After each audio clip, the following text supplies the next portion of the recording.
Most of you watching this are American. I'm American. Those of us that actually think rationally value our First Amendment, particularly freedom of speech.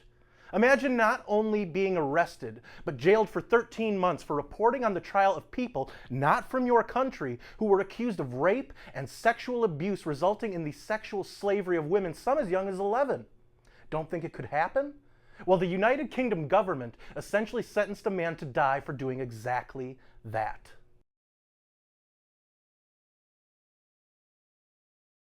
Hey everybody, good to see all of you again for MRC-TV. I'm Nick Kingadas. If you don't know who Tommy Robinson is, you should. Robinson is the former founder of the EDL, the English Defense League. He left the EDL in 2013, citing that he felt some in the group had become too extreme and no longer productive. Robinson is seen by some as an anti-Muslim activist, but really, he's merely been against some of the practices of the religion of Islam, like Sharia law, for over a decade. Robinson was quoted in 2013 as saying that his aim is to, quote, counter Islamic ideology, but not with violence, but with better democratic ideas. Robinson was convicted of contempt of court almost exactly a year ago for using a camera inside a courthouse during the trial of another grooming gang. For those that don't know, a grooming gang is a group of men, typically Muslim, that find young girls and rape and abuse them sometimes all the way into sex slavery. Robinson was subsequently given a suspended sentence. The judge then said that Robinson's conviction wasn't about free speech or political correctness,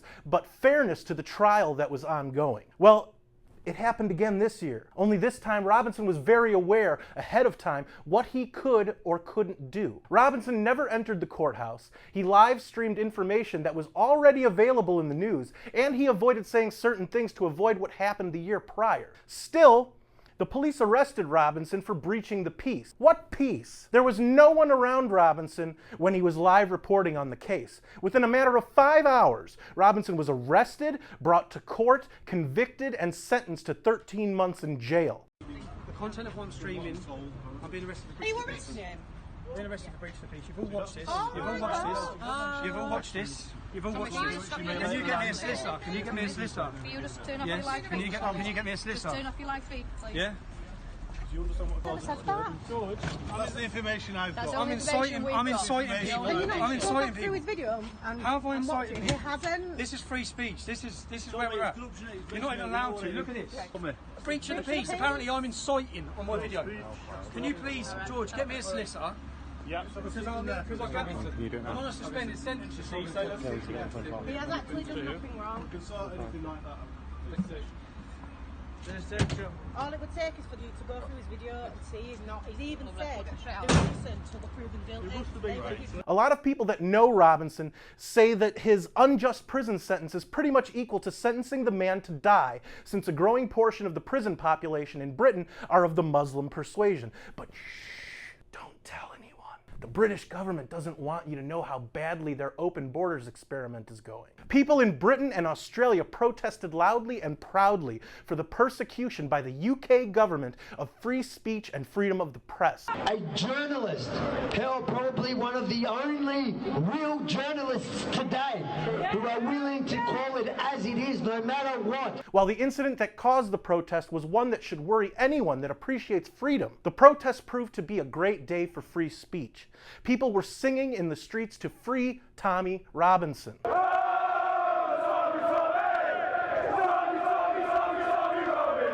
Governments around the world have done enough damage to a world that belongs to the people. It's about time those people get upset over something legitimately troublesome. The judge in Robinson's latest brush with the law put a gag order on any British media outlet from reporting on Robinson's case. That order was removed on Tuesday, and it was revealed that Robinson pled guilty to contempt of court. But anyone that knows or has followed Robinson's work knows that he doesn't really think he did anything wrong. And really, he didn't. And that's the problem. What did he do?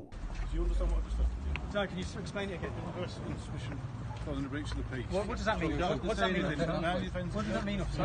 What does that mean? What does that mean? It can't be as simple as saying Robinson was arrested for practicing journalism, can it? I understand the connection to the previous charge. But Robinson did nothing that would have jeopardized the legitimacy of the court case he was reporting on. Robinson is the antithesis of everything the UK government want their country to be, which is a liberal haven in which pride in your country is seen as racism, and you better not say anything we don't like or we'll make you disappear. Between what happened to Charlie Gard, Alfie Evans, Lauren Southern, Brittany Pettibone, Count Dankula, and now Tommy Robinson, what happened to one of the world's great cultural meccas, pun intended? People are too busy obsessing about pointless things like the royal wedding and not busy enough preserving a country that used to be a leader in the Western world. The UK court system has previously justified the condemnation of babies to death. You really think they have a problem doing the same thing to an adult who doesn't fall in lockstep with their idea of what the UK should be? All of the whiny, self-important American journalists that think that the Trump administration is tough on them